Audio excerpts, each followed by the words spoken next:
అందరికీ నమస్కారం. మనవళ్ళకు మనవరాళ్ళకు ఇవాళ వంకాయ పచ్చిపులుసు చేస్తున్నాం. వంకాయ పచ్చిపులుసుకు కావలసినవి వంకాయలు, టమాటా, పచ్చిమిర్చి, ఉల్లిగడ్డ నిప్పుల మీద కాల్చుకొని చింతపండు గుప్పెడంత నానేసి పులుసు పిసికి వంకాయ పచ్చిపులుసు చేద్దాం.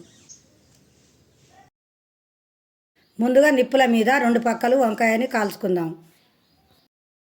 అలాగే టమాటాని కూడా 2 పక్కలు కాల్చుకుందాం.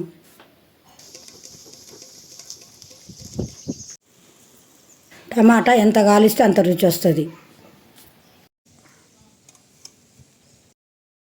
ఎండుమిర్చి అయినా పచ్చిమిర్చి అయినా కాల్చి వంకాయ పులుసులో విసుకోవచ్చు. అన్నీ నిప్పుల మీద ఎర్రగా కాల్చుకున్నాము. ఇలా కాల్చుకున్న వంకాయలు పొట్టు తీయాలి. వెనకట మా అమ్మ కూడా ఇట్నే చేసేది, మా అమ్మమ్మ కూడా ఇట్నే చేసేది. అప్పుడు గట్కలా కూడా పోసుకొని తినేది, జొన్న గట్కల పోసుకొని తినేది. ఈ వంకాయ పచ్చి పులుసు ఈ మొక్కజొన్న గట్కలు కూడా పోసుకొని తినేది. ఏమో రుచి ఉండేది ఇట్లా కాల్చి పిసికితే వంకాయ పచ్చి పులుసు.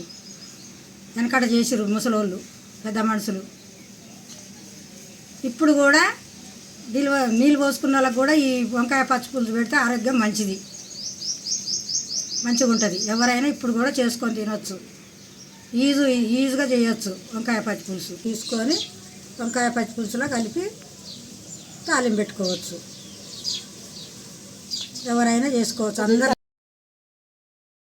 వంకాయ టమాటాని పొట్టు తీసి ఓళ్ళిగా గిన్నెలు వేసి పిసకాలి.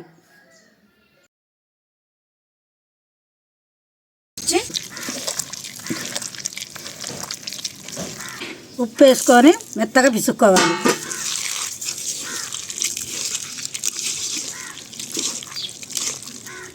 సన్నుప్పు వేస్తే రుచి ఉండదు.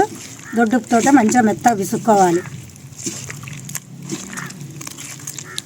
ఇప్పుడు మా చిన్నప్పుడు ఇట్లనే చేసేది మా వాళ్ళంతా. మా అమ్మ అయినా, మా అమ్మమ్మ అయినా, మా నాయనమ్మ అయినా ఎవరైనా ఇట్లే చేస్తే రుచి కొట్టేది. ఇప్పుడు పచ్చిపులుసు ఎన్ని పెట్టినప్పుడు రుచి ఉండలేదు. ఇది అయితే మంచిగా రుచి ఉంటుంది.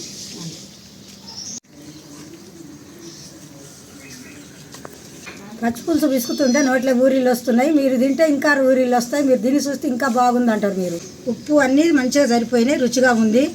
మీరు కూడా చేసుకోవచ్చు. మనవాళ్ళు మనవరాళ్ళు అందరూ చూసిన వాళ్ళంతా ఇట్లా చేసుకొని తినొచ్చండి. ఇట్లా విసుకుతుంటే మా అమ్మ చిన్నప్పుడు చేస్తుంటే మా అమ్మ గుర్తొస్తుంది, మా నాయనమ్మ గుర్తొస్తుంది, మా అమ్మమ్మ గుర్తొస్తుంది. మా అమ్మ బాగా చేసేది ఇట్లా. నేను ఎరకాయలు కాల్చి పిసికి పచ్చిపులుసు చేసేది. రుచి చూస్తే ఇంకా బాగుంటుంది. నానబెట్టిన చింతపండు మెత్తగా విసుక్కుందాం. ఈ పిసికి పెట్టిన చింతపులుసుని వంకాయ టమాటాలో పోసుకోవాలి. మంచిగా ఇట్లా కలుపుకోవాలి.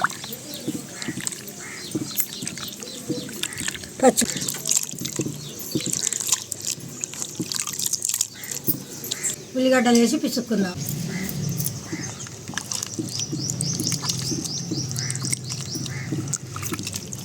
ఉల్లిగడ్డలు వేసి మెత్తగా పిసకాలి. బాగా పిసికితేనే రుచి వస్తుంది.